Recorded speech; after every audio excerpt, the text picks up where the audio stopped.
Chennai Silks RD sale. Latest collections at unbelievable prices. Up to 50% offer or branded gifts. T Nagar Velachery Krompet and Thiruvallur. முதல்ல இந்த கூலி படத்துடைய pre business எப்படி sir போயிட்டு இருக்கு? Pre business அது already pre business முடிஞ்சிருச்சு. கிட்டத்தட்ட பார்த்தீங்கன்னா ஓவர்சீஸ் பிஸ்னஸ்லாம் வந்து பெரிய விலைக்கு விற்றுருக்காங்க. மொத்தத்தில் கூலி எனக்கு தெரிஞ்சு நான் கேள்விப்பட்ட வகையில் கிட்டத்தட்ட 600 கோடி ரூபாய்க்கு பிஸ்னஸ் பண்ணியிருக்காங்க. ப்ரீ பிஸ்னஸ் மட்டுமே 600 கோடி ரூபாய்க்கு பண்ணியிருக்காங்கன்றாங்க. எல்லாமே ஒரு அப்ராக்சிமேட் தான். பார்வையிலிருந்து நீங்கள் பார்க்கும்போது இந்த 1000 கோடி அப்படின்றது சாத்தியமா? இந்த கண்டென்ட்டில் கான்சன்ட்ரேட் பண்ணுறதுன்னு ஒன்று இருக்குது பார்த்தீங்களா, அதை வந்து நிறைய நேரங்களில் வந்து மிஸ் பண்ணிடுறாங்க. பல பெரிய படங்கள் வந்து தோல்வி அடைஞ்சது நம்ம பார்த்தோம். அதாவது வந்து இந்தியன் 2 மாதிரி, வேட்டியன் மாதிரி நிறைய படங்கள் நம்ம சொல்லிகிட்டே போகலாம். அப்படி இருக்கும்போது லோகேஷ் ரஜினி, சூப்பர் ஸ்டார் ரஜினி, அவர் வந்து கிட்டத்தட்ட பார்த்தீங்கன்னா 74 வயசில் இப்படி, அதாவது வந்து விஜய்க்கு, அஜித்துக்கு, இன்னும் இருக்கிற யங்ஸ்டர்ஸ் தனுஷ், சிம்பு, சிவகார்த்திகேயன், யார் வேணால் சொல்லலாம், எல்லாருக்கும் காம்படிட்டராக ரஜினி இருக்கார். அதாவது ஒரு மேஜிக் மேன் தான் ரஜினி, அப்படி தான் நம்ம சொல்லணும். ரஜினி சாருடைய படம் அப்படின்னாலே அது குழந்தைங்க முதற்கொண்டு ஃபேமிலியாக எல்லாருமே போய் பார்க்க விரும்புவாங்க. அப்படி இருக்கும்போது இந்த ஏ சர்டிஃபிகேட் வந்து ஒரு மிகப்பெரிய ட்ராபேக்காக மாறி இருக்கு. இப்போ இந்த ஏ சர்டிஃபிகேட் இது நீங்கள் வேணும்னா அக்செப்ட் பண்ணிக்கலாம், இல்லைன்னா கட்ஸ் அக்செப்ட் பண்ணிட்டு யூஏ நீங்கள் வாங்கிக்கலாம். ஆனால் வந்து லோகேஷ் தான், அந்த டேரக்டர் தான் அந்த டிசிஷனை ஃபைனல் காலை எடுக்கணும். ஸோ லோகேஷ் வந்து கட்ஸ் அக்செப்ட் பண்ணி அதை நம்ம எடுத்தோம்னா நிறைய இடத்துல ஜம்ப் இருக்கிறதுக்கான வாய்ப்பு இருக்குது. பைரவி ரஜினி சாரோட பண்ணியிருப்பாங்க. கிட்டத்தட்ட அப்போ நீங்கள் ரஜினி சார் பார்த்துருந்துருப்பீங்கன்னு நினைக்கிறேன். ஆமாம், 8 வயசு பார்த்துருந்துருப்பீங்க. ஷூட்டிங்லாம் போயிருக்கேன். ஓகே, அந்த ஒரு அனுபவத்தை ஷேர் பண்ண முடியுமா? அப்போ நீங்கள் ரஜினி சார் பார்த்த விஷயங்கள், வியந்த விஷயங்கள். ஸோ ரஜினி சார் இப்போ டைரக்ட் பண்ணுறாங்க அப்படின்னும் போது எனக்கெல்லாம் பார்த்தீங்கன்னா ரொம்ப சந்தோஷம். நான் சொல்கிறது வந்து அந்த 8 வயசு பையனுக்கு என்ன சந்தோஷமோ இருக்குமோ அந்த சந்தோஷம். அப்பா அதை டைரக்ட் பண்ணுறாருன்னும் போது ரொம்ப ரொம்ப சந்தோஷம். பூஜை, அதாவது வந்து 1978 ஜனவரி 14 பொங்கல் அன்னைக்கு தான் அந்த படத்தோட பூஜை. விஷ்ணு அந்த படம், விஜய்யுடைய அவுட் சைட் பேனரு ஃபஸ்ட்டு படம் அதுதான். அந்த படத்துக்கு வந்து எஸ்ஐசி சொன்னார், சார் ரஜினி சார் எப்படியாவது இந்த பூஜைக்கு கூப்பிடுங்க.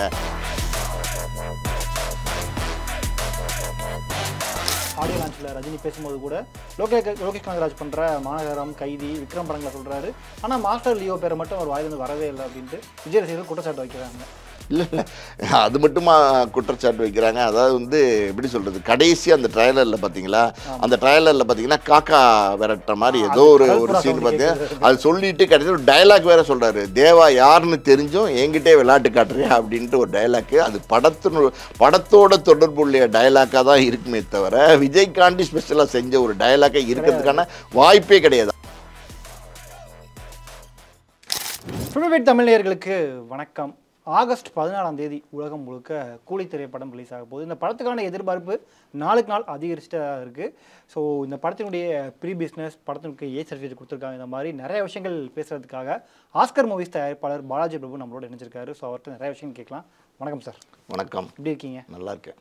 ஸோ நான் ஆரம்பம் சொன்ன மாதிரி கூலி அந்த படத்தை பற்றி நம்ம நிறைய விஷயங்கள் பேசலாம். ப்ளஸ் நீங்களும் ஒரு தயாரிப்பாளர் அப்படின்னும் போது உங்களுக்கு தெரியும், படத்தை எடுக்கிறது, தேட்டரில் கொண்டு போய் சேர்க்கறது அப்படின்ற மாதிரி நிறைய விஷயங்கள் இருக்குது. முதல்ல இந்த கூலி படத்துடைய ப்ரீ பிஸ்னஸ் எப்படி சார் போயிட்டுருக்கு? இப்போ ப்ரீ பிஸ்னஸ் அது ஆல்ரெடி ப்ரீ பிஸ்னஸ் முடிஞ்சிருச்சு. கிட்டத்தட்ட பார்த்திங்கன்னா ஓவர்சீஸ் பிஸ்னஸ்லாம் வந்து பெரிய விலைக்கு விற்றுருக்காங்க. அப்புறம் பார்த்திங்கன்னா நம்ம சேட்டலைட், அதை வந்து சன் டிவி அவங்களே ஹோல்டு பண்ணிட்டாங்க சேட்டலைட். ஏன்னா வந்து பார்த்திங்கன்னா கூலியெல்லாம் பார்த்திங்கன்னா ஒன் டைம் டெலிகாஸ்ட் கிடையாது, எப்போ போட்டாலும் வந்து ஆடியன்ஸ் வந்து பார்ப்பாங்க. ஸோ எல்லா டைமும் பார்த்திங்கன்னா ஒரு பெரிய வேறு மாதிரியான ஒரு ரெவன்யூ வரும். அதனால் வந்து சன் டிவியை ஹோல்ட் பண்ணிட்டாங்க. ஸோ இது இல்லாமல் தமிழ்நாடு தியேட்ரிக்கல் எல்லாமே பெரிய விலைக்கு கொடுத்துருக்காங்க. ஆந்திரா, அதாவது வந்து தெலுங்கானா, இந்த பிஸ்னஸ் பார்த்தீங்கன்னா நாகார்ஜுனாவே வாங்கிட்டார் அந்த படத்தை. ஸோ அவர் பார்த்தீங்கன்னா அங்கே பெரிய லெவலில் ஹைப்பாக அதனுடைய ப்ரொமோஷன்ஸ் வந்து பண்ணிட்டு இருக்காரு. அமீர்கான் பாலிவுட் ஸ்டார், அவர் வந்து நடிச்சிருக்காரு. அவர் அங்கே வந்து கூலிக்கு ப்ரமோட் பண்ணுறாரு. இது இல்லாமல் பார்த்தீங்கன்னா கேரளா, கர்நாடகா அதனுடைய பிஸ்னஸும் வந்து பெரிய லெவலில் வியாபாரம் பண்ணிட்டாங்க. மொத்தத்தில் கூலி எனக்கு தெரிஞ்சு நான் கேள்விப்பட்ட வகையில் கிட்டத்தட்ட 600 கோடி ரூபாய்க்கு பிஸ்னஸ் பண்ணியிருக்காங்க. ப்ரீ பிஸ்னஸ் மட்டுமே 600 கோடி ரூபாய்க்கு பண்ணியிருக்காங்கன்றாங்க. எல்லாமே ஒரு அப்ராக்சிமேட் ப்ராஜெக்ட் தான். ஓகே. இது இல்லாமல் பார்த்தீங்கன்னா கூலியோட ப்ரொடக்ஷன் காஸ்ட்டுக்கு மேபி அதாவது வந்து 400+ இருக்கலாம் அப்படிங்கிறாங்க. ஸோ சன் டிவிக்கு வந்து இது மிகப்பெரிய ஒரு எப்படி சொல்கிறது பிக் ஹியூஜ் ப்ராஃபிட் கொடுக்குற ஒரு ப்ராஜெக்டாக அமைஞ்சிருக்கு. அதுவும் இல்லாமல் பார்த்தீங்கன்னா தமிழ் இண்டஸ்ட்ரியிலே பார்த்தீங்கன்னா கூலியோடைய பிஸ்னஸ் இருக்குது பார்த்தீங்களா, டோட்டல் பிஸ்னஸ் அது வந்து இது வரைக்கும் வேறு எந்த படமே பண்ணல. அந்த அளவுக்கு ஒரு எப்படி சொல்கிறது பெரிய ஜெயிண்ட் பிஸ்னஸ் பண்ணியிருக்காங்க. ஓகே ஓகே, பெரிய விஷயம் தான் ஆக்சுவலாக. நிச்சயமாக பெரிய விஷயம். இந்த படம் ஆனால் ஆரம்பிச்சதுலேருந்து சொல்லப்படக்கூடிய விஷயம் இது வந்து தமிழ் சினிமாவினுடைய முதல் 1000 கோடி படமாக இருக்குமா அப்படின்ற ஒரு எதிர்பார்ப்பு எல்லாருக்குமே இருக்குது. அப்படிங்க ப்ரீ பிஸ்னஸே 600 கோடிகிட்ட போயிடுச்சு அப்படின்னும் போது அடுத்த ஒரு 400 கோடி தான் அப்படிங்கிறது அது ஈஸியாக எடுத்துடலாம். பட் நீங்கள் அது எப்படி நினைக்கிறீங்க? ஒரு ப்ரொடியூசர் பார்வையிலேருந்து நீங்கள் பார்க்கும்போது இந்த 1000 கோடி அப்படின்றது சாத்தியமா? இப்போ வியாபாரம் அவங்க வந்து 600 கோடி ரூபாய்க்கு இப்போ பண்ணியிருக்காங்க. ஸோ பொதுவாக ஒவ்வொரு பெரிய ஸ்டாரோடைய படமும் வரும்போது இது 1000 கோடியை தாண்டுமா, அஜித், விஜய், ரஜினி இந்த மாதிரியான படங்கள் வரும்போது, கமல் எல்லாம் வரும்போது 1000 கோடி தாண்டுமா அப்படிங்கிற ஒரு பேச்சு அது வந்து டோட்டலாகவே இன்றைக்கி பார்த்திங்கன்னா சோஷியல் மீடியா ரொம்ப பெரிய லெவலில் ஒரு அதனுடைய தாக்கம் இருக்கிறதுனால எல்லா பக்கமும் பேசுகிறாங்க. பட் அந்த கண்டென்ட்டில் கான்சன்ட்ரேட் பண்ணுறதுன்னு ஒன்று இருக்குது பார்த்திங்களா, அதை வந்து நிறைய நேரங்களில் வந்து மிஸ் பண்ணிடுறாங்க. பல பெரிய படங்கள் வந்து தோல்வி அடைஞ்சது நம்ம பார்த்தோம். அதாவது வந்து இந்தியன் 2 மாதிரி, வேட்டியன் மாதிரி நிறைய படங்கள் நம்ம சொல்லிகிட்டே போகலாம். நம்ம விடாமுயற்சி மாதிரியான படங்கள்லாம் தோல்வி அடைஞ்சிச்சு. பெரிய பெரிய ஸ்டார்ஸ் நடித்த படங்கள்லாம் தோல்வி அடைஞ்சிச்சு. ஸோ இந்த கூலி அப்படின்னும் போது வந்து இது கொஞ்சம் எக்ஸ்க்ளூசிவான ப்ராஜெக்ட் தான். காரணம் என்னென்னா லோகேஷ் கனகராஜ் அவர் வந்து இன்னைக்கு வந்து தமிழ் இண்டஸ்ட்ரியில் ஒரு முக்கியமான இயக்குனராக இருக்கார், ஒரு ஸ்டார் இயக்குனராக இருக்கார், ஒரு நட்சத்திர அந்தஸ்தோடு இருக்கார் இன்றைக்கி லோகேஷ் கனகராஜ். அவர் இதுவரைக்கும் எடுத்த எல்லா படங்களுமே பார்த்திங்கன்னா நிச்சயமாக எந்த இடத்துலையுமே பார்த்திங்கன்னா ஆடியன்ஸ் வந்து பெரிய அளவில் கொண்டாடுற படங்களாகவும் இருந்திருக்கு. அதே நேரத்தில் பார்த்திங்கன்னா தோல்வி படங்களாக இல்லை அப்படின்னு நம்ம சொல்லலாம். இப்போ லியோ பார்த்திங்கன்னா கூட டிவைடடான ஒப்பீனியன் இருந்தால் கூட கலெக்ஷன் அப்படின்னும் போது அது வந்து பெரிய கலெக்ஷன் தான் பண்ணியிருக்கு லியோ. ஸோ அப்படி இருக்கும்போது லோகேஷ் ரஜினி, சூப்பர் ஸ்டார் ரஜினி அவர் வந்து கிட்டத்தட்ட பார்த்தீங்கன்னா 74 வயசில் இப்படி அதாவது வந்து விஜய்க்கு, அஜித்துக்கு, இன்னும் இருக்கிற யங்ஸ்டர்ஸ் தனுஷ், சிம்பு, சிவகார்த்திகேயன் யார் வேணால் சொல்லலாம், எல்லாருக்கும் காம்படிட்டராக ரஜினி இருக்கார். அதாவது ஒரு மேஜிக் மேன் தான் ரஜினி, அப்படி தான் நம்ம சொல்லணும். காரணம் என்னென்னா நீங்கள் யோசிச்சு பாருங்களேன், 74 இயர்ஸில் ஒரு மனுஷன் வந்து இந்த அளவுக்கு ஆக்ஷன் பண்ண முடியுமா, இந்த அளவுக்கு ஸ்டைலாக வாக் பண்ண வர முடியுமா, ஸ்டைலாக வந்து டயலாக் டெலிவரி அது எப்போ ஆரம்பத்தில் 76, 78 எப்படி டயலாக் டெலிவரி பண்ணாரோ அதே ஸ்பீடோட அதே வேகத்தோட டயலாக் டெலிவரி பண்ண முடியுமா அப்படின்னா அது ஏதோ அது இட்ஸ் அ காட்ஸ் கிஃப்ட் அப்படின்னு தான் சொல்லணும். அவ்வளோ இத்தனைக்கும் பார்த்தீங்கன்னா ரஜினிக்கு நிறைய உடல் உபதிகள்லாம் கூட இருக்குது. அதெல்லாம் மீறி பார்த்தீங்கன்னா ரஜினி வந்து இவ்வளோ சக்ஸஸ்ஃபுல்லாக இருக்கார், இவ்வளோ தூரம் ஆடியன்ஸால் கொண்டாடப்படுற ஒரு நாயகனாக இருக்கார் அப்படின்னா அந்த ரஜினிக்கு மட்டும்தான் அது எப்படி சொல்கிறது அந்த கிரெடிட் போய் சேரும். ஏன் வந்து அமீர் கானே வந்து கூலி ஆடியோ வெளியீட்டில் ரஜினிகாந்த்கிட்ட வந்து ஆசீர்வாதம் வாங்குறாரு, காலில் வந்து கும்பிட்றாரு, பிளெஸ்ஸிங்ஸ் வாங்குறாரு. அமீர் கான் வந்து பார்த்தீங்கன்னா இது வரைக்கும் 2000 கோடிக்கு மேலே வந்து படம் அவரோட படமெல்லாம் கலெக்ட் பண்ணியிருக்கு. ஆனால் இன்னைக்கு வந்து ரஜினியே பார்த்தீங்கன்னா 1000 கோடி தாண்டலை, உண்மை அதுதான். அப்படி இருக்கும்போது ரஜினியோடைய காலில் உழுகிறார் அப்படின்னா அந்தளவுக்கு எல்லாருமே இந்தியன் ஸ்டார்ஸ் எல்லாருமே, அதாவது வந்து பாலிவுட்டில் தெலுங்கு, மலையாளம், கன்னடம், இந்தியன் ஸ்டார்ஸ் எல்லாருமே ரஜினியை பெரிய அளவில் மதிக்கிறாங்க. காரணம் என்ன அப்படின்னா இப்படி ஒரு ஸ்டார் எப்படி இருக்க முடியுது 74 வயசில், இப்படி ஒரு கரிஷ்மாவோட ஒரு நடிகர் எப்படி இருக்க முடியுது 74 வயசுலங்கிறது தான் அதுக்கு காரணம். ஸோ இப்போ இங்கே நம்ம கூலியோடைய பிஸ்னஸ் 1000 கோடி கலெக்ட் பண்ணுமா அதை பற்றி பேசும்போது லோகேஷ் ரஜினி இவங்க ரெண்டு பேருடைய காம்பினேஷன் வந்து ஒரு ரேர் காம்பினேஷன் மட்டும் இல்லாமல் ஃபஸ்ட்டு டைமாக ஒரு ஃப்ரெஷ் காம்பினேஷனாக பார்க்குறாங்க. ஸோ இந்த இடத்துல அனிருத் அவர் வழக்கம் போல் பார்த்தீங்கன்னா எல்லா படம் ரஜினி படத்துக்கு எல்லாமே பார்த்தீங்கன்னா ரொம்ப எக்ஸ்க்ளூசிவாக சாங்ஸ் போட்டு கொடுத்துருக்காரு. இது வரைக்கும் வந்த 3 பாட்டுமே பார்த்தீங்கன்னா வேறு மாதிரி இருக்குது. நிச்சயமாக பார்த்தீங்கன்னா அந்த பவர் ஹவுஸ் சாங்லாம் பார்த்தீங்கன்னா ரஜினி கொண்டாடுறாங்க அந்த பாட்டை கேட்கும்போது. ஸோ இது எல்லாம் சேர்ந்து இதில் வந்து நிறைய மேஜிக்லாம் இருக்குதுன்னு சொல்கிறாங்க. இந்த படத்தில் வந்து நாகார்ஜுனா வந்து வில்லனாக ஒத்துக்கிட்டாருங்கிறது வந்து ஒரு ப்ளஸ் பாயிண்ட். இது வரைக்கும் நாகார்ஜுனா வந்து ஒரு எப்படி சொல்கிறது நல்ல ஹீரோவாக தான் தெலுங்கில் நடிச்சிருக்காரு, ஃபஸ்ட் டைம் வந்து வில்லனாக நடிச்சிருக்காரு. ஆமீர் கான் வந்து இது வரைக்கும் வந்து எப்படி சொல்கிறது ஒரு கேமியோ நடிக்கவே இல்லை, அதுவும் வந்து தமிழில் நடிச்சிருக்காருன்னும் போது அதுக்கும் ஒரு பெரிய ரெஸ்பான்ஸ் இருக்குது. இல்லாமல் நீங்கள் சொன்ன மாதிரி உபேந்திரா, ஷோபின் எல்லாருமே இருக்காங்க, சத்யராஜ் இருக்கார், சுதிகாசன் இருக்காங்க. ஸோ இது வந்து சன் பிக்சர்ஸ்னுடைய ப்ரொடக்ஷன் ஹவுஸு. ஸோ மொத்தத்தில் லோகேஷ் ஒரு கமலஹாசனை வச்சு விக்ரம் வந்து மிகப்பெரிய வெற்றி, கமலஹாசனுடைய லைஃப் கேரியர்லேயே பார்த்திங்கன்னா மிகப்பெரிய வெற்றி, பிளாக் பஸ்டர் படம், அதாவது பிளாக் பஸ்டர் கலெக்ஷன் பண்ணிச்சு விக்ரம். ஸோ அப்படி இருக்கிற ஒரு இயக்குனர் சூப்பர் ஸ்டாரோட சேர்ந்து படம் எடுக்கும்போது நிச்சயமாக வந்து இதுக்கு பெரிய எதிர்பார்ப்பு இருக்குது. ஸோ அந்த எதிர்பார்ப்பு வந்து கரெக்டாக ஸ்ட்ரிக்டாக போய் வந்து ஃபஸ்ட்டு டே ஃபஸ்ட்டு ஷோ அது வந்து ஆடியன்ஸ் வந்து இந்த படம் வேறு மாதிரி இருக்குன்னு கொண்டாட ஆரம்பிச்சிட்டாங்கன்னா அதனுடைய கலெக்ஷனே வேறு. நீங்கள் சொல்கிறீங்க 1000 கோடின்னு, 1000 கோடியும் தாண்டறதுக்கான வாய்ப்பு இருக்குது. ஒரே ஒரு மைனஸ் இருக்குது இந்த இந்த இந்த கலெக்ஷன் பற்றி பேசும்போது. என்னென்னா ரஜினிக்கே பல வருடங்களுக்கு முன்னாடி தான் ஏ படங்கள், சிவா, அப்புறம் பார்த்தீங்கன்னா தப்பு தாளங்கள், ரங்கா, இந்த படங்கள்ல எல்லாம் ஏ சர்டிஃபிகேட் கொடுத்துருந்தாங்க. இப்போ நீண்ட காலத்துக்கு அப்புறம் வந்து இந்த படத்துக்கு ஏ சர்டிஃபிகேட் கொடுத்துருக்காங்க. இந்த ஏ சர்டிஃபிகேட் கொடுத்ததுனால ஒரு ட்ராபேக் என்னென்னா ஃபேமிலியோடு வரணும் அப்படின்னு நினைக்கும்போது, அதாவது ஹஸ்பண்ட் அண்ட் ஒய்ஃபு, குழந்தைங்க அப்படி வரணும்னு நினைக்கும் போது அங்கே சின்ன ட்ராபேக் இருக்குது. ஸோ ஒரு ஃபேமிலியோட ஒரு 5 டிக்கெட் வாங்கி வர ஒரு சூழ்நிலையில் இப்போ வந்து 2 டிக்கெட் தான் விற்கும் அப்படிங்கிற ஒரு நிலவரம் இருக்குது. பட் இருந்தாலும் படம் ரொம்ப எக்ஸ்ட்ராடனரியாக இருக்குங்கிற ஒரு பேச்சு வந்துருச்சுன்னா ரஜினியை பொறுத்த வரைக்கும் ரிப்பீட் ஆடியன்ஸ் நிறைய பேர் இருக்காங்க. இப்போ ட்ரைலரே வந்து பாருங்களேன், லாஸ்ட் வீக் வந்த ட்ரைலரே பார்த்தீங்கன்னா எனக்கு தெரிஞ்சு சில ரஜினி ரசிகர்கள்லாம் ஃப்ரெண்ட்ஸ் இருக்காங்க, அவங்களாம் பார்த்தீங்கன்னா 40-50 தடவைக்கு மேலே பார்த்துருக்காங்க. எப்படி அதை பார்க்குறீங்க, என்னதான் அதில் இருக்குது அப்படின்னா, இல்லை எங்கள் தலைவர் ஏதோ மேஜிக் பண்ணியிருக்காரு அப்படிங்கிறாங்க, நம்புகிறாங்க, ரசிக்கிறாங்க. ஸோ அதனால் ரிப்பீட் ஆடியன்ஸ் இருக்காங்கல்ல, அவங்க வந்து அடுத்தடுத்து படங்கள் நல்லா இருக்குன்னு வந்து வர ஆரம்பிச்சிட்டாங்கன்னா, நம்ம சொன்னோம்ல இந்த சின்ன பசங்க வர முடியாது, இந்த ஃபேமிலியோடு வர முடியாது, அந்த ட்ராபேக் மறைஞ்சு பெரிய வெற்றி படமாகும். அப்படி ஒரு கண்டென்ட் ரொம்ப நல்லா இருந்துச்சு அப்படின்னா நிச்சயமாக அது ஒரு 1000 கோடியை தாண்டதுக்கு வாய்ப்புகள் இருக்குது. இப்போ நீங்கள் சொன்ன மாதிரியே இந்த ஏ சர்டிஃபிகேட் அப்படின்ற ஒரு விஷயம் வந்து இப்போ ஒரு பேசுபொருளாகவே மாறி இருக்குது. ஏன்னா ரஜினி சாருடைய படம் அப்படின்னாலே அது குழந்தைங்க முதற்கொண்டு ஃபேமிலியாக எல்லாருமே போய் பார்க்க விரும்புவாங்க. அப்படி இருக்கும்போது இந்த ஏ சர்டிஃபிகேட் வந்து ஒரு மிகப்பெரிய ட்ராபேக்காக மாறி இருக்குது. இப்போ பிவிஆர், ஏஜிஎஸ் மாதிரியான திரையரங்கள் வந்து குழந்தைங்களோட கண்டிப்பாக நீங்கள் வந்துடாதீங்க, 18 வயசுக்கு மேலே தான் வரணும், ஏஜ் ப்ரூஃப் கொண்டுட்டு வாங்க அப்படின்னு சொல்கிறாங்க. இது இந்த மாதிரி மல்டிப்ளெக்ஸுக்கு ஓகே, பட் சின்ன சின்ன ஸ்க்ரீனில் இப்போ பிஎன்சியில் கூடிய தியேட்டர்களுக்கு இது சாத்தியமா? அங்கே இதெல்லாம் பார்ப்பாங்களா? சின்ன குழந்தைங்க பரவாயில்ல நீங்கள் வாங்கப்பா அப்படின்னு சொல்கிறது வாய்ப்புகள் இருக்கா? இல்லை சென்னை மாதிரி, பாம்பே மாதிரி, ஹைதராபாத் மாதிரி, அதாவது வந்து முக்கியமான நகரங்கள், அதாவது வந்து டாப் மோஸ்ட் சிட்டிஸ்ல எல்லாம் பார்த்தீங்கன்னா மல்டிப்ளெக்ஸ் தியேட்டரில் வந்து இந்த மாதிரியான ரெஸ்ட்ரிக்ஷன்ஸ் வந்து ரொம்ப ஸ்ட்ரிக்டாக ஃபாலோ பண்ணுறாங்க. அதில் ஒன்றும் சந்தேகமே கிடையாது.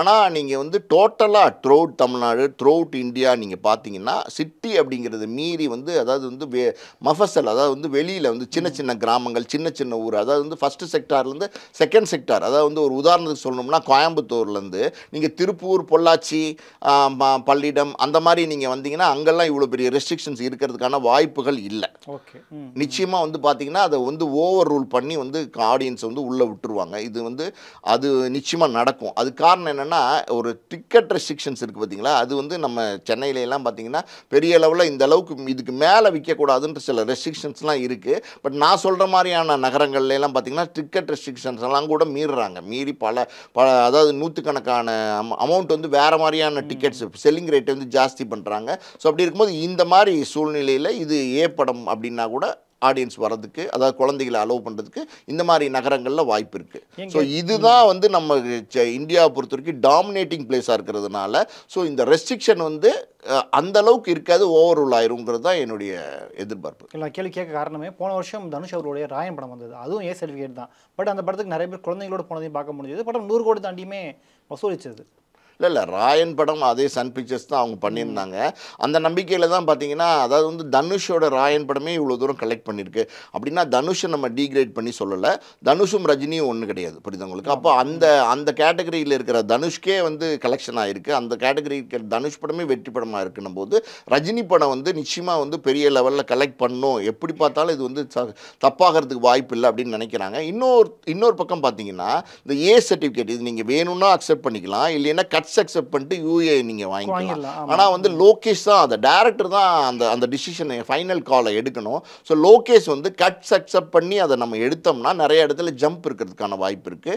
நிறைய அவர் நினைக்கிற எதிர்பார்க்குற மாதிரியான சியர்ஃபுல் மூமெண்ட், அதாவது ரஜினி வந்து தெரிக்க விடுற மூமெண்ட்ஸ் எல்லாம் வந்து மிஸ் ஆகிறதுக்கு வாய்ப்பு இருக்குது. ஸோ அது வேண்டாம் அப்படிங்கிறதுனால ஏ சர்டிஃபிகேட்டே இருந்தாலும் பரவாயில்ல, என்னுடைய ப்ராடக்ட் வந்து எந்த இடத்துலையும் கெட்டு போயிடக்கூடாது அப்படின்னு லோகேஷ் வந்து தைரியமாக அதை அக்செப்ட் பண்ணியிருக்காரு. இன்றைக்கெல்லாம் பார்த்தீங்கன்னா இந்த மாதிரி வளர்ந்து வர இயக்குனர்கள் பார்த்தீங்கன்னா பொதுவாக பார்த்தீங்கன்னா காம்ப்ரமைஸ் பண்ணிக்குவாங்க, அதாவது பண்ணிக்கலாம், இது ரஜினி படம், அப்புறம் பார்த்தீங்கன்னா நம்ம வந்து இது சன் பிக்சர்ஸு, ப்ரொடியூசரை பார்க்கணும், டிஸ்ட்ரிபியூட்டர் பார்க்கணும் அப்படின்னு பலவிதமான காம்ப்ரமைஸ்க்கு உள்ள வந்து ஏக்கு பதில் யூஏ வாங்கிடுவாங்க கட்ஸ் அக்செப்ட் பண்ணிவிட்டு. ஆனால் லோகேஷ் வந்து இது ரொம்ப தைரியமாக வந்து ஏ கொடுங்கன்னு வாங்கிட்டாரு. ஸோ நிச்சயம் ஏ படமாக இருந்தாலும் எனக்கு தெரிஞ்சு வந்து இது மிகப்பெரிய கலெக்ஷன் பண்ணோம். நீங்கள் கேட்குறீங்களா அந்த 1000 கோடி அப்படிங்கிற இடத்துல பார்த்தீங்கன்னா மறுபடியும் சொல்கிறேன், கண்டென்ட் ரொம்ப நல்லா இருந்துச்சுன்னா நிச்சயமாக அதை கிராஸ் பண்ணும். ஓகே, இந்த 1000 கோடியில் ஒரு சிக்கல் ஏ சர்டிஃபிகேட் அப்படின்னா இன்னொரு சிக்கலாக பார்க்கக்கூடியது வந்து வார் 2 அதே நாளில் வருது. ஜூனியர் என்டிஆர், ரித்திக் ரோஷன் பண்ணியிருக்காங்க. ஸோ தெலுங்குலேயுமே ஆடியன்ஸ் அந்த படத்துக்கு பார்க்க இருப்பாங்க. ஹிந்திலையுமே நார்த்தில் பார்த்தோம்னா அந்த வார் 2க்கு ஒரு எதிர்பார்ப்பு இருக்குது. ஸோ அது எப்படி பேலன்ஸ் பண்ண போகுது கூலி? இப்போ வார் 2 பொறுத்த வரைக்கும் பார்த்தீங்கன்னா ஒரு பக்கம் வந்து ஜூனியர் என்டிஆர் நடிச்சிருக்காரு, இன்னொரு பக்கம் ரித்திக் ரோஷன் நடிச்சிருக்காரு. ஸோ அதாவது பாலிவுட் ஸ்டார் அவர், இங்கே பார்த்தீங்கன்னா தெலுங்கு ஸ்டார் அவர். 2 பேருமே அந்தந்த ஸ்டேட்டில் வந்து சூப்பர் ஸ்டார்ஸ் மாதிரி தான், அந்த அளவுக்கு வந்து ரசிகர்கள் உள்ள ஒரு நட்சத்திரங்களாக இருக்கிறாங்க. ஸோ நிச்சயமாக ஆந்திரா அப்படின்னும் போது வந்து ஜூனியர் என்டிஆர் படத்துக்கு அதிக தியேட்டர் கொடுப்பாங்களா, கூலிக்கு அதிக தியேட்டர் கொடுப்பாங்களான்னா ஜூனியர் என்டிஆர் அந்த ஸ்டேட்டினுடைய நடிகராக இருக்கிறதுனால நிச்சயமாக அதிகமான தியேட்டர் ஸ்க்ரீனிங் வந்து அவங்க ஜூனியர் என்டிஆர் கிடைக்கும். அதே நேரத்தில் பார்த்தீங்கன்னா ரஜினியை பொறுத்த வரைக்கும் நான் சொன்ன மாதிரி ஆல்ரெடி பேசின மாதிரி, அதாவது வந்து மாஸா இருக்கிற ஒரு ஆர்டிஸ்ட், டோட்டலாக இந்தியா ஃபுல்லாக தெரிஞ்ச ஒரு ஆர்டிஸ்டாக இருக்கிறதுனால கூலி ரஜினி படம், லோகேஷ் கனகராஜனுடைய டைரக்ஷன், அனிருத் மியூசிக் அப்படின்னும் போது ரஜினிக்கும் கண்டிப்பாக வந்து ஈக்குவலான ஸ்க்ரீன்ஸ் வந்து கிடைக்கும். இதே தான் வந்து பாலிவுட்லேயும் வந்து அது இதே சூழ்நிலையில் தான். அங்கே ரித்திக் ரோஷன் பெரிய நடிகராக இருந்தாலும் ரஜினிக்குன்னு ஒரு மார்க்கெட் இருக்குது. நிச்சயமாக அதுக்கான ஸ்க்ரீன்ஸ் வந்து அதுக்கு ரஜினி படம் கூலிக்கு என்ன ஸ்க்ரீன்ஸ் கிடைக்கணுமோ அது நிச்சயம் கிடைக்கும். ஸோ அங்கே நீங்கள் ஒரு ப்ளஸ் என்ன அப்படின்னா, அங்கே வந்து அமீர் கான் இந்த படத்தில் இருக்கிறதுனால, கூலி படத்தில் அமீர் கான் இருக்காருன்னா அங்கே பாலிவுட் ஸ்டார் அமீர் கான், ஸோ அவரை பார்க்குறதுக்கு ஒரு ஆடியன்ஸ் நிச்சயமாக வருவாங்க. இதெல்லாம் அங்கே ப்ளஸ்ஸாக இருக்கும். இருந்தாலும் பார்த்தீங்கன்னா ஆந்திரா அப்புறம் வந்து பாலிவுட், அதாவது வந்து பாம்பே இதுலாம் பார்த்தீங்கன்னா உங்களுக்கு கொஞ்சம் ஸ்க்ரீனிங் வந்து கொஞ்சம் கம்மியாக தான் கிடைக்கும். அது வந்து இயற்கையாக வந்து ஒரு டாமினேஷன், ஒரே நேரத்தில் 2 படம் வரும்போது கொஞ்சம் ஸ்க்ரீன் கம்மியாக தான் கிடைக்கும். பட் இன்னொரு விஷயம் என்ன சொல்கிறாங்க அப்படின்னா, இந்த பாம்பேவை பொறுத்த வரைக்கும் பார்த்தீங்கன்னா ஐமேக்ஸ் தியேட்டர் எல்லாமே பார்த்தீங்கன்னா ஆல்ரெடி வார் 2க்கு வந்து புக் பண்ணி வச்சுட்டாங்க. அதனால் வந்து அதெல்லாம் வந்து கிடைக்கிறது கஷ்டமாக இருக்குது இப்போ ஸ்க்ரீனிங்க்கு கூலிக்குன்னு சொல்கிறாங்க. ஸோ அது உண்மையான தகவல் தான். ஓகே, இப்போ கட் பண்ணி ஒரு சின்ன ஒரு ஃப்ளாஷ்பேக் போகலான்னு நினைக்கிறேன். ஆக்சுவலாக உங்களுடைய அப்பா பைரவி ரஜினி சாரோட பண்ணியிருப்பாங்க. கிட்டத்தட்ட அப்போ நீங்கள் ரஜினி சார் பார்த்துருந்துருப்பீங்கன்னு நினைக்கிறேன். ஆமாம், 8 வயசு பார்த்துருந்துருப்பீங்க. ஷூட்டிங் எல்லாம் போயிருக்கேன். ஓகே, அந்த ஒரு அனுபவத்தை ஷேர் பண்ண முடியுமா? அப்போ நீங்கள் ரஜினி சார் பார்த்த விஷயங்கள், வியந்த விஷயங்கள்? இல்லை, அப்போ வந்து ஏஜ் வந்து 8 வயசுன்னும் போது ரஜினி சார் வந்து அப்போவே வந்து தெரிஞ்ச நாயகனாக தான் இருந்தார். பைரவி தான் அவருடைய முதல் கதாநாயகன். அந்த படத்தில் தான் ஃபஸ்ட்டு ஹீரோவாக நடிக்கிறாரு. இருந்தாலும் பார்த்தீங்கன்னா அதுக்கு முன்னாடியே பார்த்தீங்கன்னா 25 படம் வந்து வில்லனா, தப்புத்தாளங்கள், இப்போ நிறைய படங்கள்லாம் நடிச்சிருந்ததுனால ரஜினி அப்படின்னா யாருன்னு தெரியும். ஸோ ரஜினி சார் இப்போ டைரக்ட் பண்ணுறாங்க அப்படின்னும் போது எனக்கெல்லாம் பார்த்தீங்கன்னா ரொம்ப சந்தோஷம். நான் சொல்கிறது வந்து அந்த 8 வயசு பையனுக்கு என்ன சந்தோஷமோ இருக்குமோ அந்த சந்தோஷம். அப்பா அதை டைரக்ட் பண்ணுறாருன்னும் போது ரொம்ப ரொம்ப சந்தோஷம். பூஜை, அதாவது வந்து 1978 ஜனவரி 14 பொங்கல் அன்னைக்கு தான் அந்த படத்தோட பூஜை. அந்த படத்தினுடைய பூஜை பார்த்திங்கன்னா ரொம்ப சிறப்பாக நடந்துச்சு. அந்த அந்த அந்த பூஜை முடிஞ்ச உடனே பார்த்திங்கன்னா ஷூட்டிங் அங்கேயே ஸ்டார்ட் பண்ணிட்டாங்க. எக்ஸாக்ட்லி அது வந்து ஏவிஎம் நடந்துச்சா பிரசாத்தில் நடந்துச்சா அது எனக்கு உண்மையாலுமே மறந்து போச்சு. பட் ஒரு ஸ்டுடியோவில் நினச்சி ஏவிஎம்மோ பிரசாத்தோ தான். ஸோ இமீடியட்டாக வந்து ஷூட்டிங் ஸ்டார்ட் பண்ணிட்டாங்க. சின்னப்ப தேவர் வந்து தொடங்கி வைக்கிறாருன்னு நினைக்கிறேன், கேமரா ஆன் பண்ணி வைக்கிறான்னு நினைக்கிறேன். ஸோ அந்த டீட்டெயிலாம் கொஞ்சம் மறந்துடுச்சு. பட் இருந்தாலும் ரஜினி சார் ஃபஸ்ட்டு ஷாட் எனக்கு தெரிஞ்சு ஷாட்டை அப்படி வந்து வச்சுருப்பார், கையில் வச்சுக்கிட்டு என்ன மச்சான் அப்படிங்கிறது தான் ஃபஸ்ட்டு ஷாட்டாக எடுத்தாங்க ரஜினி சாரை வச்சு. ஸோ அதெல்லாம் பார்க்கும்போது ரொம்ப என்ஜாயபுளாக இருந்துச்சு. ரஜினி சார் வந்து நம்ம நேராக பார்க்குறோம், ஃபஸ்ட்டு டைமாக நான் அப்போ தான் ரஜினி சார் நேராக பார்க்குறோங்கிறதெல்லாம் பெரிய விஷயமா இருந்துச்சு. அதுவும் இல்லாமல் நம்ம ஏற்கனவே சில விஷயங்கள் பேசியிருந்தோம். அது என்ன அப்படின்னா, அந்த படப்பிடிப்பின் போது அந்த காலகட்டங்கள் கிட்டத்தட்ட ஒரு படம் வந்து ஒரு 10 மாதம் எடுக்கிறாங்கன்னா அந்த 10 மாதம்லாம் பார்த்திங்கன்னா ரஜினி சாரும் அப்பாவும் பார்த்திங்கன்னா சில இடங்களில் பார்ட்டி போயிட்டு லேட் நைட்டில் மேபி 11:30 12 அப்படிலாம் வந்து எங்களுடைய வீட்டுக்கு முன்னாடி அவருடைய காரில் வந்து அப்பாவை ட்ராப் பண்ணுவார். ஸோ அங்கே காரில் வந்து இறங்கினதுக்கப்புறம் பார்த்திங்கன்னா 2 பேருமே ஸ்மோக் பண்ணிவிட்டு கிட்டத்தட்ட மேபி ஒரு 45 மினிட்ஸ் 1 hour டெய்லி வந்து பேசுவாங்க. ஏதாவது அவங்க என்ன பேசுவாங்க நமக்கு தெரியாது, பேசுவாங்க. இது எங்கள் ஃபஸ்ட் ஃப்ளோரில் இருந்த என்னுடைய பால்கனிலேருந்து நான் லைட்டெல்லாம் அமர்த்திட்டு பார்ப்பேன். ஸோ இந்த மூமெண்ட்ஸ் எல்லாம் வந்து மறக்கவே முடியாது. அதுக்கப்புறம் பைரவி ரிலீஸ் ஆனதுக்கப்புறம் பார்த்திங்கன்னா ரஜினி சார் பெரிய ஸ்டாராக மாறிட்டார். அந்த படத்தினுடைய இயக்குனர் அப்பா தான் அப்படிங்கிறது வந்து ரொம்ப சந்தோஷம். ஸ்கூல்ல எல்லாம் பார்த்திங்கன்னா பைரவி பயங்கரமாக ஓடிட்டுருக்கு, உங்கள் அப்பா தானே டேரக்டர்னு கேட்கும்போதெல்லாம் பார்த்திங்கன்னா அது வேறு மாதிரியான ஒரு எப்படி சொல்லுது ஒரு என்ஜாய்மெண்ட். அது சொற்களால் நம்ம சொல்ல முடியாது. அது 1980ன்னு நினைக்கிறேன், எனக்கு கரெக்டாக தெரில. நான் ஸ்கூல் விட்டு ஒரு ஈவினிங் டைம் ஒரு 4:30 அந்த மாதிரி வீட்டில் இருக்கும்போது, அப்பா இல்லை அன்றைக்கி வீட்டில், திடீர்னு ஒரு காலிங் பெல் அடிக்குது. நான் திறந்து பார்த்தா ரஜினி சார் நிற்கிறார், கேஷுவலாக நிற்கிறாரு. ரஜினின்னு எனக்கு ஷாக் ஆயிடுச்சு. என்னடா சார் உள்ளே வாங்க அப்படிங்கிறேன். அவர் உள்ளே வராரு, அப்பா இல்லையான்னு கேட்குறாரு. ஸோ இல்லைன்னொன்னே அம்மா கிட்ட வந்து கல்யாண பத்திரிக்கை, அவரோட கல்யாண பத்திரிக்கை கொடுத்துட்டு நிச்சயமாக வரணுமா சார்கிட்ட சொல்லுங்கள், நான் ஆஃபீஸ் போய் கொடுக்கக்கூடாது, வீட்டுக்கு கொடுக்கணுன்னு தான் வந்தேன், வர சொல்லுங்கள் அப்படின்னு சொல்லிட்டு ஒரு எப்படி சொல்கிறது ஒரு 5 மினிட்ஸ் ஸ்பெண்ட் பண்ணிட்டு போனார். வீட்டுக்கு வந்த அந்த ஞாபகங்கள் அதெல்லாம் இன்னமும் இருக்குது அப்படியே மனசில். Super super. ஆக்சுவலாக இப்போ ஆடியோ லான்ச் ரீசெண்டாக நடந்தது. அதில் வந்து நம்ம நிறைய விஷயங்கள் அவங்க பேசி தான் கவனித்தோம். ஒரு விஷயம் எல்லாருமே கவனித்தது வந்து வர்ற உலக என்ட்ரி ஆகிறாரு, எல்லாருமே அவர் காலில் வந்து ஆசீர்வாதம் வாங்குறாரு. ஆனால் அவர் நேராக போய் அவங்க அண்ணன் காலில் வந்து ஆசீர்வாதம் வாங்குறாரு. இன்னும் அந்த ஒரு இந்த குணம் வந்து பார்த்து எல்லாருமே பாராட்டுறாங்க. எப்படி இவ்வளோ எளிமையாக இருக்கார் அவர்? இல்லை, ரஜினி சாரை பொறுத்த வரைக்கும் சார் பழசை மறந்துட்டாரு அப்படின்னு எந்த காலத்துலையுமே சொல்ல முடியாது. அவருடைய ஆரம்ப காலத்தில் இருந்த நண்பர்கள், இந்த புதுப்பேட் கார்டனில் வந்து ஒரு ரூமில் வந்து இருந்திருக்கார் ரஜினி சார். பைரவி படத்தின் போதெல்லாம் அங்கே தான் இருந்தார். ஸோ அங்கே ஒரு கலெக்டிவான நண்பர்கள் இருந்திருக்கிறாங்க. அது இல்லாமல் பார்த்தீங்கன்னா பேரை மறந்துட்டேன், அந்த பெங்களூரில் அவர் கண்டக்டராக ஒர்க் பண்ணும்போது கூட கண்டக்டராக ஒர்க் பண்ண ஒரு நண்பர் இன்னமும் பார்த்தீங்கன்னா அவரோட நெருங்கிய நட்புலையும் தொடர்புலையும் இருக்கார். நட்ராஜன் ஒரு ஒரு ஒரு அந்த எப்படி சொல்கிறது அன்புள்ள ரஜினிகாந்தனுடைய இயக்குனர், அவர் ரஜினியோட நெருங்கிய நண்பர். அவருக்கு பைரவி படத்தில் கூட அவருக்கு சிபாரிசு பண்ணி ரஜினி வந்து வாய்ப்பு வாங்கி கொடுத்துருப்பாரு. ஸோ அந்த நட்பை வந்து என்றைக்குமே மதிக்கிறவர் ரஜினி சார். அதே மாதிரி பார்த்தீங்கன்னா அவங்க அண்ணன் தான் பார்த்தீங்கன்னா ரஜினி சார் வந்து பெரிய லெவலில் வழி நடத்தி ஒரு வழி அமைச்சு கொடுத்துருக்காரு. ஸோ எப்படி சொல்கிறது ஒரு மென்டார் மாதிரி ஒரு குரு மாதிரி வந்து அவங்க அண்ணனை வந்து ரஜினி சார் நினைக்கிறாரு. ஸோ அண்ணனுக்கு கொடுக்க வேண்டிய மரியாதை இன்றைக்கும் இவ்வளோ உயரம் வந்ததுக்கப்புறமும் கொடுக்குறாரு. அதெல்லாம் பார்த்தீங்கன்னா ஒரு பெரிய எப்படி சொல்கிறது ரஜினி சார் அவருடைய குவாலிட்டிஸ் அது என்றைக்குமே வந்து குறைஞ்சதே இல்லை சார். ஒரே ஒரு விஷயம் மட்டும் சொல்லணும், அதாவது வந்து ஆயிரம் விமர்சனங்கள் இருந்தாலும் சூப்பர் ஸ்டார் அப்படிங்கிற பட்டத்தை கிட்டத்தட்ட 50 வருஷம் தக்க வச்சுட்டு இருக்காருன்னா அதுக்கான தகுதியுடைய மனிதராக எல்லா காலங்கள்லையும் அவர் நடந்துட்டு இருக்கார். எந்த இடத்துலையும் நீங்கள் பார்த்தீங்கன்னா ரஜினி சார் ஒரு திமிராக இருந்தார், ரஜினி சார் ஆட்டிடியூட்டாக நடந்துக்கிட்டாரு, ரஜினி சார் அப்படி நடந்துக்கிட்டாரு அப்படின்லாம் பார்க்கவே முடியாது. ஷூட்டிங் ஸ்பாட்லேயும் சரி, ஒரு பொதுமக்கள் முன்னாடியும் சரி, ஒரு ஏர்போர்ட் போகிறதாகட்டும் வரதாகட்டும், ஒரு பப்ளிக்கில் வந்து ஒரு கேதரிங்கில் இருக்கிறதாகட்டும், ரொம்ப சிம்பிளாக இருக்கிற ஒரு மனுஷன் அப்படின்னா ரஜினி சார். ஸோ அந்த வகையில் வந்து எப்படி சொல்கிறது இவ்வளோ பெரிய உயரத்தையும் உச்சத்தையும் இப்போ கலாநிதி மாறன் சொன்னார். அதாவது வந்து அவர் ஃபோன் பண்ணால் சீஃப் மினிஸ்டர் எடுப்பார், பிரைம் மினிஸ்டர் எடுப்பார் அப்படின்லாம் சொன்னார். One and only super star வந்து ரஜினிகாந்த் சார் அப்படிங்கிறது சொன்னார். அது வந்து அந்தளவுக்கு அந்த தகுதியாக இருக்கார் அப்படின்னா அவருடைய எப்படி சொல்கிறது இன்றைக்கும் எளிமையாக எல்லார்கிட்டையும் அன்பாக இருக்கிற ஒரு விஷயம் இருக்குது பார்த்தீங்களா, அதுதான் அதுக்கு அந்த அந்த அந்த அந்த சூப்பர் ஸ்டாருங்கிற பட்டத்துக்கு இன்னமும் அவருக்கு தக்க வச்சிட்ருக்கு. ஓகே. ஆக்சுவலாக நம்ம பைரவி பற்றி பேசிகிட்டு இருந்தோம்ல, பைரவி முடிஞ்ச ஒரு மிகப்பெரிய வெற்றி அடையுது. அதுக்கு பிறகு அப்பாவும் நல்ல ஒரு நட்பில் இருந்தாங்களா? இல்லை, ரஜினி சாரை வந்து அடுத்தடுத்து பெரிய உயரத்துக்கு போக ஆரம்பிச்சார். அதாவது வந்து எப்படி சொல்கிறது சூப்பர் ஸ்டாருங்கிற பட்டம் அதுதான் கொடுத்தாங்க. ஆனால் பார்த்தீங்கன்னா கடன்னு அவருடைய வளர்ச்சி வந்து ரொம்ப மாசாக இருந்துச்சு. அடுத்தடுத்து படங்கள் செய்யக்கூடிய சந்தர்ப்பங்கள் 1-2 அமைஞ்சிச்சு. அது வந்து ஏனோ சரியாக நடக்காமல் போயிடுச்சு, மிஸ் ஆயிடுச்சு. பட் நட்பு அப்படிங்கிறது வந்து ரஜினி சாரோட அப்பாவுக்கு தொடர்ந்து இருந்துக்கிட்டு தான் இருந்துச்சு. ஃபஸ்ட்டு ஒரு ப்ராஜெக்ட் பண்ணலான்னும் போது சில காரணங்கள்னால மிஸ் ஆச்சு. அதுக்கப்புறம் பார்த்தீங்கன்னா விஷ்ணு அந்த படம் விஜய்யோடைய அவுட் சைட் பேனர் ஃபஸ்ட்டு படம் அதுதான். அந்த படத்துக்கு வந்து எஸ்ஐசி சொன்னார், சார் ரஜினி சார் எப்படியாவது இந்த பூஜைக்கு கூப்பிடுங்க, அது வந்து ப்ளஸ்ஸாக இருக்கும் அப்படின்னு நினச்சார். ஏன்னா விஜய் வந்து அன்றைக்கி யாருன்னே தெரியாது, அதுதான் உண்மை. ஸோ ப்ளஸ்ஸாக இருக்குன்னொன்னே அப்பா வந்து ரஜினி சாரை வந்து பூஜைக்கு போய் கூப்பிட்றாரு. நானும் தான் கூட போயிருந்தேன். அப்போ ரஜினி சார் வந்து சார் கண்டிப்பாக வரேன் சார், யார் சார் ஹீரோ அப்படின்னு கேட்டார். அப்போ விஜய் அப்படின்னோடனே விஜயகாந்தா அப்படின்னு கேட்டார். இல்லை sir SI Chandrasekhar sir son Vijay இந்த ரசிகன் அந்த படம்லாம் நடிச்சிருக்காரு. ஓகே நான் வரேன் அப்படின்னு சொல்லிட்டு அக்செப்ட் பண்ணார். இன்விடேஷனில் பேர் போடலாமா அப்படின்னா இல்லை சார் வேண்டாம், கண்டிப்பாக நான் கொடுக்குற வார்த்தையை வந்து ஹானர் பண்ணுவேன், டைம் சொல்லுங்கள், நான் அந்த டயத்தில் உங்கள் பூஜையில் நான் குத்துவிளக்கு ஏற்றி வைப்பேன் அப்படின்னு சொன்னார். வார்த்தை தான் சொன்னார், பேரெல்லாம் இன்விடேஷனில் போடல. சொன்னபடி பார்த்தீங்கன்னா ஒரு ஒயிட் அம்பாசிடர் காரில் கரெக்டாக வந்து ஸ்டுடியோவில் இறங்கினார், பூஜைக்குள்ளே நுழைஞ்சார். எப்போவுமே ஃபயர் தானே, அதே மாதிரி வேகமாக வந்தார், குத்துவிளக்கு ஏற்றி வச்சார். விஜய்க்கு எனக்கு அங்கே உள்ளவங்களுக்கு எல்லாருக்குமே வாழ்த்துக்கள் சொன்னார், ஆசீர்வாதம் பண்ணிவிட்டு கிளம்பிட்டார். ஸோ இது வந்து வந்தார். அந்த ஸ்டில்ஸ்லாம் இருக்கே உங்களுக்கு வேணா நான் ஷேர் பண்ணுறேன்.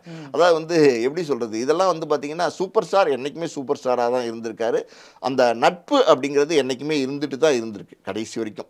சார் இப்போ நீங்கள் சொல்கிறத யோசிச்சு பார்த்தோம் அப்படின்னா விஜயோடைய ஸ்டார்டிங் ஸ்டேஜில் அவருடைய படத்துக்கு சூப்பர் ஸ்டார் வந்து தான் குத்துவிளக்கு ஏற்றி வச்சு ஒரு ஹானர் பண்ணுறாரு. ஆனால் இன்றைக்கி பார்த்தோம் அப்படின்னா Vijay super star, Rajini super ஸ்டார்ன்ட்டு அவருடைய ரசிகர்கள் வந்து ஒரு மிகப்பெரிய இன்டர்நெட்டில் ஒரு வாரே போயிட்டுருக்கு. எப்படி பார்க்குறீங்க நீங்கள்? இல்லை ரஜினியோடைய பெருந்தன்மை அப்படின்றது பார்த்தீங்களா, அது வந்து யாருக்குமே வராது அந்த மாதிரியான ஒரு பெருந்தன்மை. ரஜினிக்கு வந்து எந்த காலத்தையுமே வந்து விஜய் மேலே ஒரு காழ்ப்புணர்ச்சியோ இல்லை வெறுப்போ கோவமோ இருக்கிறதுக்கான வாய்ப்பே கிடையாது. நேரடியாக 1-to-1 வாய்ப்பே கிடையாது. ஆனால் இந்த புரிதல் இல்லாமல் ஏதோ ஒரு சூழ்நிலையில் ரஜினி வந்து விஜய் தாக்கி தான் பேசுகிறாரு அப்படிங்கிற மாதிரியான ஒரு பார்வை விஜயோட ரசிகர்கள்ட்ட இருக்குது. ஸோ இது ரஜினி ரசிகர்கள் என்ன நினைக்கிறாங்க, அவங்க வந்து விஜய் வந்து நம்மளுடைய தலைவருக்கு காம்படிட்டிவான ஆள் கிடையாது, ஆனால் நானும் ஒரு சூப்பர் ஸ்டார்னு சொல்கிறாரு அப்படின்ற ஒரு கோவங்கள் 2 பேருக்கும் ரசிகர்களுக்கு மத்தியில் இருக்கே தவிர ரஜினிக்கும் விஜய்க்கும் நேரடியாக இருக்கா அப்படின்னா இல்லை. காரணம் என்னன்னா, ரஜினி பார்த்து வளர்ந்த பையன் விஜய், இதுதான் உண்மை. அதாவது நீங்கள் சில ஃபோட்டோஸ்லாம் நீங்கள் வந்து யூடியூப்பில் போய் சர்ச் பண்ணிங்கன்னா கிடைக்கும். ரஜினியோட விஜய் பக்கத்தில் நின்று இத்தினூண்டு பையனாக ஃபோட்டோ எடுத்திருப்பாரு. ஸோ அப்படி ஒரு ஒரு சின்ன பையனாக இருக்கிற மேலே வந்து ரஜினி அந்த வளர்ச்சியை பார்த்து சந்தோஷப்படுவாரே தவிர நிச்சயமாக கோவப்படுறதுக்கான வாய்ப்பே கிடையாது. இல்லை வந்து அவர் மேலே வெறுப்போ காழ்ப்புணர்ச்சியோ காட்டுறதுக்கு எந்த விதமான சூழ்நிலையும் சந்தர்ப்பங்களும் கிடையவே கிடையாது. இல்லை, இப்போ ரீசெண்டாக ஆடியோ லான்ச்சில் ரஜினி பேசும்போது கூட லோகேஷ் கனகராஜ் பண்ணுற மாநகரம், கைதி, விக்ரம் படங்களை சொல்கிறாரு. ஆனால் மாஸ்டர் லியோ பேரை மட்டும் அவர் வாயிலேருந்து வரவே இல்லை அப்படின்ட்டு விஜய் ரசிகர்கள் குற்றச்சாட்டு வைக்கிறாங்க. இல்லை அது மட்டுமா குற்றச்சாட்டு வைக்கிறாங்க? அதாவது வந்து எப்படி சொல்கிறது, கடைசி அந்த ட்ரைலரில் பார்த்தீங்களா, அந்த ட்ரைலரில் பார்த்தீங்கன்னா காக்கா விரட்டுற மாதிரி ஏதோ ஒரு சீன் பார்த்தீங்கன்னா அது சொல்லிட்டு கடைசியில் ஒரு டைலாக் வேறு சொல்கிறாரு, தேவா யாருன்னு தெரிஞ்சும் என்கிட்டே விளையாட்டு காட்டுறியா அப்படின்ட்டு ஒரு டைலாக்கு. அது படத்தோட தொடர்புள்ள டைலாக்காக தான் இருக்குமே தவிர விஜய்காண்டி ஸ்பெஷலாக செஞ்ச ஒரு டைலாக்கை இருக்கிறதுக்கான வாய்ப்பே கிடையாது. ஆனால் பார்த்தீங்கன்னா சோஷியல் மீடியாவில் அந்த ட்ரைலர் வந்த ஒரு அரை மணி நேரத்தில் பார்த்தீங்கன்னா ரஜினி வந்து காக்கா கழுகு கதை அது வந்து ஒரு ஆடியோ லான்ச்சில் பேசினார். அது எதை கனெக்ட் பண்ணி பேசினான்னு தெரில. ஆனால் அதோட இதை கனெக்ட் பண்ணி மறுபடியும் வந்து காக்கா விரட்டின மாதிரி பண்ணிட்டாரு, எங்கள் தலைவரை கேவலப்படுத்திட்டாரு அப்படின்லாம் வந்து அவங்க சோஷியல் மீடியாவில் பெரிய லெவலில் வந்து இப்படி எப்படி சொல்கிறது, ரஜினிக்கு எதிர்ப்பாக சில கருத்துக்களை வந்து பகிர்ந்துட்டுருக்காங்க. அது இல்லாமல் சார், சோஷியல் மீடியா வந்ததுக்கப்புறம் சார் இன்றைக்கி பார்த்தீங்கன்னா நீங்கள் எதுவுமே செய்ய முடியாது. ஒரு சின்ன விஷயம் கூட இன்றைக்கி செய்ய முடியாது. ஒரு செலிப்ரிட்டியாக இருக்கிறவங்க அப்படிங்கிற மாதிரியான சூழ்நிலை வந்துருச்சு. எது நீங்கள் செஞ்சீங்கனாலும், சும்மா நீங்கள் ஊன்னீங்கனாலும், ஏன் ஊன்னாரு, ஏன் சும்மா உட்காராமல் இருக்காரு, வாயை பொத்திட்டு இருந்திருக்கலாம்ல, அங்கே பாருங்கள் நீங்கள் பார்த்தீங்களா ஊன்னாரு அப்படின்லாம் எடுத்து டிபேட் பண்ண ஆரம்பிச்சிட்டாங்க. ஸோ அது தவிர்க்க முடியாது. இனிமேல் தவிர்க்க முடியுமா அப்படின்னா தவிர்க்க முடியாதுன்னு தான் நான் நினைக்கிறேன். ஓகே, இப்போ நீங்கள் பேசும்போது ரஜினி சார் ரொம்ப பெருந்தன்மையானவர் அப்படின்னு சொன்னீங்க. அதுக்கு உதாரணமாக தான் அந்த ஆடியோ லான்ச்சில் வந்து சத்யராஜுக்கும் அவருக்குமான அந்த கருத்து முரண்பாடு வந்து பல வருடங்களாக இருக்குது. சத்யராஜ் ஓப்பனாகவே பல மேடைகள் அவரை பற்றி விமர்சித்து பேசியிருக்காரு. ஆனால் அதே மேடையில் சத்யராஜ் உட்கார வச்சுட்டு அவர் வந்து மனசில் பட்டது பேசிடுவார், எனக்கு அதான் பிடிக்கும் அப்படின்ட்டு வெளிப்படையாக பேசினார். அங்கே இல்லை ரஜினியை பொறுத்த வரைக்கும் பார்த்தீங்கன்னா நான் சொன்ன மாதிரி பார்த்தீங்கன்னா யார் தன்னை வந்து பெரிய லெவலில் தாக்கி பேசினா கூட அதை வந்து பார்த்துட்டு அப்படியே கடந்து போயிடுவார், பெருசாக மனசில் வச்சுக்க மாட்டார். சத்யராஜெல்லாம் பார்த்தீங்கன்னா மிஸ்டர் பாரத்னு ஒரு படத்தில் வந்து ரஜினியும் சத்யராஜும் நடிச்சிருந்தாங்க. ரஜினி ஹீரோ, சத்யராஜ் வில்லனாக நடிச்சிருந்தாங்க. இந்த காம்பினேஷன் வந்து ரொம்ப சூப்பராக இருக்கும். அதுக்கப்புறம் பார்த்தீங்கன்னா சத்யராஜ் வந்து ரஜினி படத்தில் நடிக்க மறுத்துட்டார். ஒரு காலத்தில் பார்த்தீங்கன்னா சிவாஜி படத்தின் போது சங்கர் வந்து அந்த வில்லன் கதாபாத்திரம், சுமன் நடித்த கதாபாத்திரத்துக்கு சத்யராஜ் நடித்தா நல்லா இருக்கும்னு போய் கேட்குறாரு. ஆனால் சத்யராஜ் வந்து அதற்கு நடிக்க மறுக்கிறாரு. நான் வந்து ஒரு ஹீரோ, நான் வந்து வில்லனாக நடிக்க மாட்டேன் அப்படின்னு சொல்கிறாரு. ஆக்சுவலி பார்த்தீங்கன்னா சத்யராஜ் வில்லனாக இருந்து ஹீரோ வந்தவர் தான், புரியுதா உங்களுக்கு? அதனால் வந்து அது இருந்தால் நல்லாயிருக்கும்னு எதிர்பார்த்து கேட்கப்போ மறுத்துட்டார்.